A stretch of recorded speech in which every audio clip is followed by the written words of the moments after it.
Right now, you believe you are in control, that you chose to click this, that you decided to stay, that the thoughts arriving in your mind right now are yours. They're not. Your brain already processed all of it before your conscious mind received the notification, and the science proving this has existed since 1983. We just chose not to talk about it. In 1983, neuroscientist Benjamin Libet attached electrodes to people's brains and asked them one simple thing: flick your wrist whenever you feel like it. Note the exact moment you decide to move. What he found broke something fundamental about what it means to be human.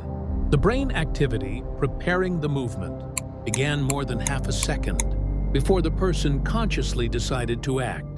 The brain had already started. The mind hadn't caught up yet. Half a second doesn't sound like much, but it means the decision was never consciously made. It was received. Then in 2008, neuroscientist John Dylan Haynes went further. Using advanced brain scanning, he could predict with significant accuracy which hand a person would choose to press, up to 10 full seconds before the person consciously made the choice. 10 seconds. Your brain had already written the ending of a story.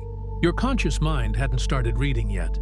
Now here's the part that should genuinely disturb you. It's not just physical movements. Research into decision-making consistently shows that when people are asked why they made a choice, what they thought, felt, what influenced them, they confabulate. They make up reasons, confidently, convincingly, without knowing they're doing it. Your brain makes the decision. Then it invents a story about why you made it and hands that story to your conscious mind as a memory. You didn't choose, but you remember choosing. And that gap between what actually happened and what your conscious mind believes happened is where everything you think you know about yourself quietly falls apart. Every relationship you chose, every word you said in an argument, every moment you told yourself you had a reason. The reason came after. The brain moved first. Now, here is where most people stop and conclude that free will is dead. Libet didn't stop there.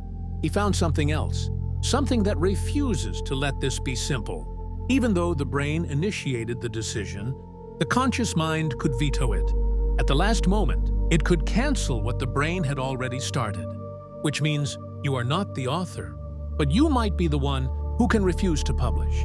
Except, and this is the part that keeps neuroscientists awake at night, nobody has proven that the veto itself isn't also predetermined, that the cancellation wasn't already decided 7 seconds before you felt yourself cancel. So here is where you actually are, somewhere between a passenger and a guard, between a story being written for you and the last moment, before it becomes permanent. Your brain writes the draft every time, before you know it. The only question science hasn't answered, the only question that actually matters, is whether the part of you that can pause is really you, or just another decision you didn't make